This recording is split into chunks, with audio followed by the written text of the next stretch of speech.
Supreme court practice and procedure act खिलाफ दरख्वास्तुनि ते ॿुधणी मुकमिल करे वरिती। महफ़ूज़ कयल फ़ैसिलो अॼु ॿुधाइण जो इम्कान। अटॉर्नी जनरल मंसूर उस्मान ऐवान समेत समूरनि धुरनि जा दलील मुकमिल थियण बाद फुल कोर्ट महफ़ूज़ कयो।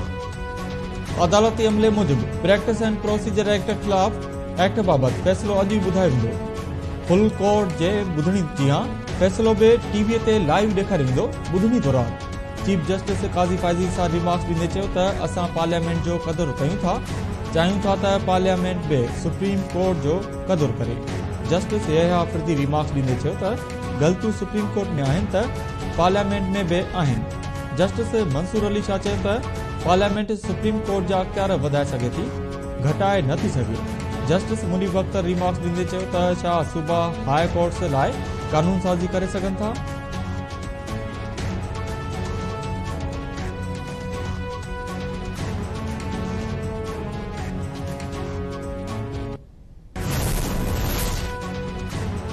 गज़ा ते इसराइल जा हमला 5 ॾींहं बि जारी, लखे माण्हू बेघर थी विया। इसराइल जो हमास जे अल-क़साम ब्रिगेड जे सरबराह जे घर ते हमलो। कमांडर मोहम्मद अल ज़ैब जो पीउ भाउ भाइटियो ऐं पोटो शहीद थी विया। फ़लस्तीनी शहीदनि जो अंगु 900 खां वधी वियो, 3,500 खां वधीक ज़ख़्मी। हमास जे हमलनि में मारिजी वियल इसराइलियुनि जो अंगु 1200 खां वधी वियो, 3000 खां वधीक ज़ख़्मी। हमास चयो आहे त जंग जे ख़ात्मे ताईं इसराइल सां ॻाल्हियूं न थींदियूं।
शिकारपुर पुलिस धाड़ेलन वारो बेवस बणियल।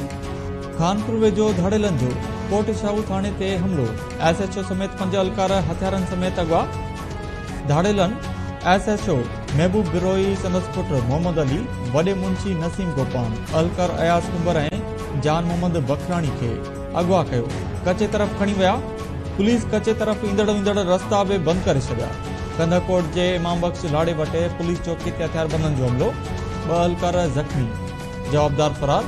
ज़ख़्मी अलकारनि खे अस्पताल मुंतक़िल कयो वियो।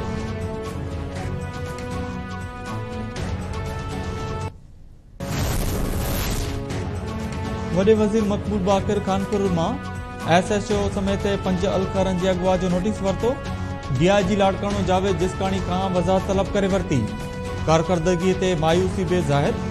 आजी रफ़त मुख़्तार खे फौरी तौर शिकारपुर पहुचण जी हिदायत। मक़बूल बाक़िर चयो आहे त DIGs ऐं SSPs घरनि में वेही पुलिसिंग करे रहिया आहिनि, जेका क़बूल नथी करे सघिजे। SHO ऐं अलकार बाज़ियाब न थिया त DIG जावेद जिसकाणी ऐं SSP शिकारपुर ख़िलाफ़ कार्रवाई कई वेंदी।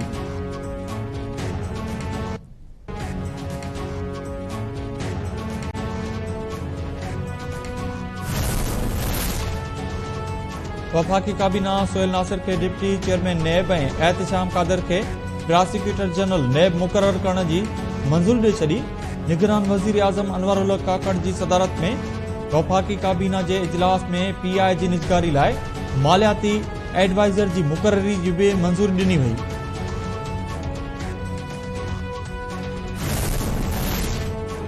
मुल्क में पासपोर्ट्स छपाई जो बहरान पैदा थी वियो। लेमिनेशन पेपर ख़त्म थियण सबबि पासपोर्ट जी छपाई वारो कमु बंदि। पासपोर्ट जो लेमिनेशन पेपर घुराइण लाइ बर वक़्तु इंतज़ाम न थी सघियो। 1 हफ़्ते खां लेमिनेशन पेपर ख़त्म थियण बावजूदि अख़्तियारनि तहरीफ़ न वरितो। 5 लख पासपोर्ट जारी न थी सघिया।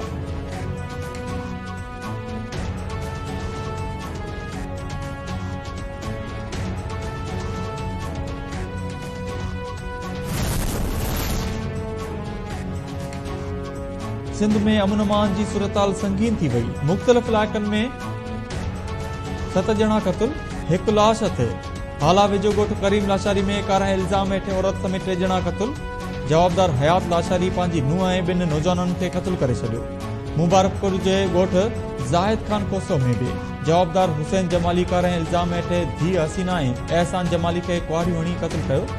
कुलजी स्टेशन वेझो बि पाणी जे वारे ते वियल ॻोठाणो मज़हर अली क़त्ल। मोरो वेझो ॻोठ मियांदाद लुंड मां नौजवान इमरान जो गोली लॻल लाश हथे। न्यू सईदाबाद वेझो पीरसन जो लाश हथे सुञाणप न थी।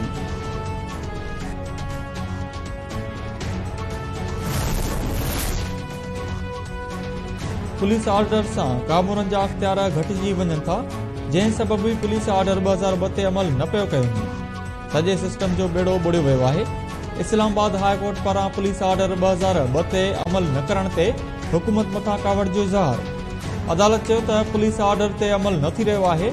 एडिशनल अटॉर्नी जनरल जी अदालत खे आगाही ॾींदे चयो वियो त पुलिस ऑर्डर 2002 ते अमल करण में कुझु मसइला आहिनि, जंहिं सबबि अमल करणु मुमकिन न आहे।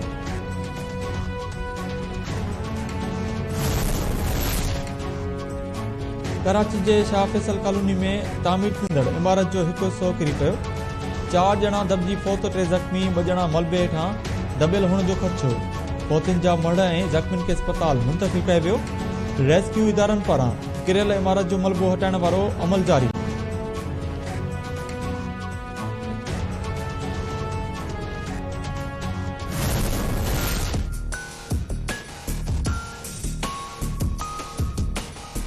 रस्तो अहिड़ो ख़तरनाक हुयो जो हिते पुॼण में मौत जे मुक़ाबले सां आया आहियूं। स्विट्ज़रलैंड खे वञी ॾिसो, सॼो मुल्क ढकियो पियो आहे बर्फ़ सां। हिते सॼो बर्बाद लॻो पियो आहे, अलाए पैसो वञे काॾे थो।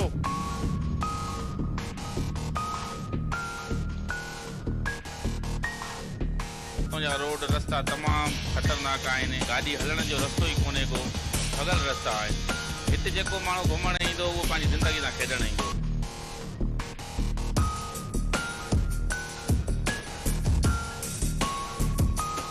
असां आया फर्स्ट टाइम आया आहियूं त सौदोमा कई आहे अचण खां ॿिए दफ़े साईं त कोन तॾहिं उन रस्ते सां आयासीं पए त बिलीव कयो मूंखे पंहिंजा मतिलबु मौत पियो नज़र अचे, छो त रस्ता जेके आहिनि उहे इंतिहाई ख़तरनाक। असां ईअं फील पिया कयूं त मतिलबु असां मौत जे मुंहं में पंहिंजो पाण ई आया आहियूं। अरबी रुपयनि जे ख़र्च बावजूद गोरख हिल स्टेशन जी क़िस्मत तब्दील न थी। सिंध जे कोमरी तौर मशहूर सिंध जे सियाती माग जी हालत मुंहं जे दड़े जड़ी थी वई। गुज़िरियल 9 सालनि दौरान अरबे रुपयनि जी बजट मिलण बावजूद तफ़रीह माग ॾांहुं ईंदड़ रोड ऐं रस्ता बि न ठहिया।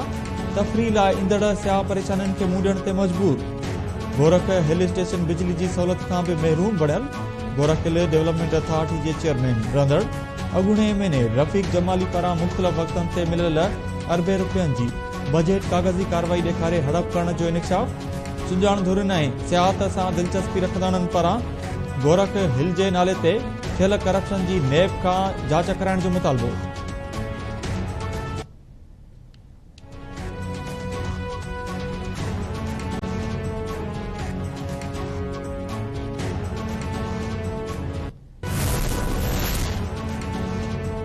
मुल्क में तरसियल गैरकानूनी परॾेह जी वापसी लाइ ॾिनल अल्टीमेटम में बाक़ी 20 ॾींहं। सिंध पुलिस गैरकानूनी तौर तरसियल अफगाननि समेत ॿियनि परॾेहनि ख़िलाफ़ का बि कार्रवाई शुरू न कई। कराची, हैदराबाद, सखर, नुसरत फिरोज, जामशोरो, कोटड़ी ऐं ॿियनि शहरनि में पुलिस ख़ामोश तमाशाई बणियल। कराची जो इलाइक़ो सुराब ॻोठ ऐं कोटड़ी शहर गैरकानूनी परॾेहनि लाइ महफ़ूज़ ठिकाणा बणियल। सिंध जे सुञाण धुरिन गैरकानूनी तौर तरसियल परॾेहनि ख़िलाफ़ क्रैक डाउन जो मुतालबो करे छॾियो।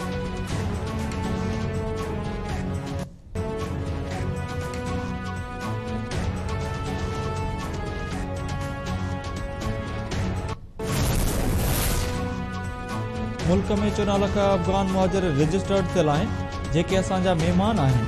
कार्रवाई रुगो गैरकानूनी तौर रहंदड़ अफगाननि ऐं ॿियनि परॾेहनि ख़िलाफ़ थींदी। निगरान घरू वज़ीर हारिस नवाज़ चयो आहे त धाड़ेलनि ख़िलाफ़ ऑपरेशन हली रहियो आहे। आईजी सिंध रफ़त मुख़्तार चयो आहे त शहीद जान मोहम्मद बर जे कातिलनि खे हर सूरत में गिरफ़्तार कयो वेंदो।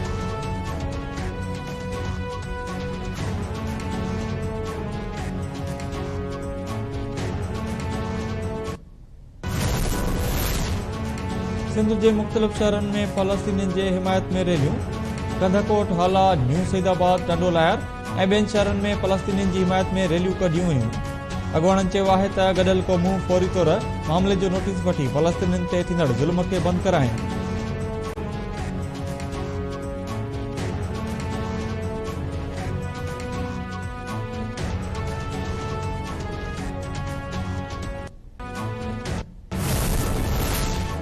हैदराबाद डेवलपमेंट अथॉरिटी जे मुलाज़िमनि पारां 10 महीननि खां पघारूं न मिलण ख़िलाफ़ कमशद हड़ताल। मुलाज़िमनि पारां तुलसीदास पंपिंग स्टेशन ते एहतिजाजी कैंप क़ाइम करे वरिती।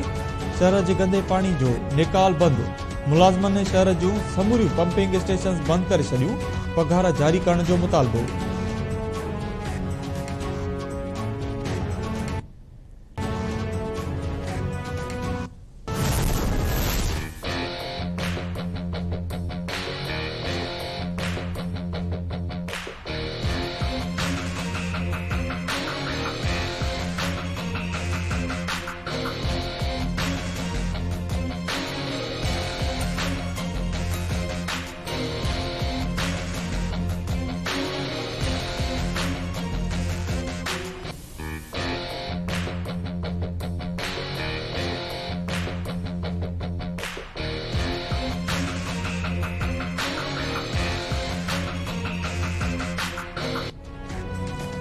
तलहार में एहतिजाज करण में ॾोह बणिजी वियो। पुलिस हादसे में फोथियल माउ ऐं पुट जा लाश रखी एहतिजाज कंदड़नि ते कड़की पई।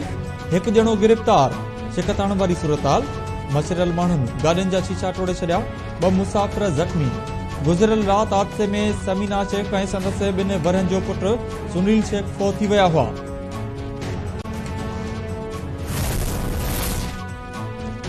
जैगाबाद में नारी हसीना खोसो जे कातिलनि जी गिरफ़्तारी लाइ सिविल सोसाइटी जो धरणो। शहरनि ऐं सिविल सोसाइटी पारां रैली कढी SSP ऑफिस आॾो धरणो हंयो वियो। अॻवाननि चयो आहे त पुलिस हिन वक़्त ताईं नारी जे कातिलनि खे गिरफ़्तार नाहे करे सघी। हसीना खोसो जे कातिलनि खे अंजाम ताईं पहुचाए वञे।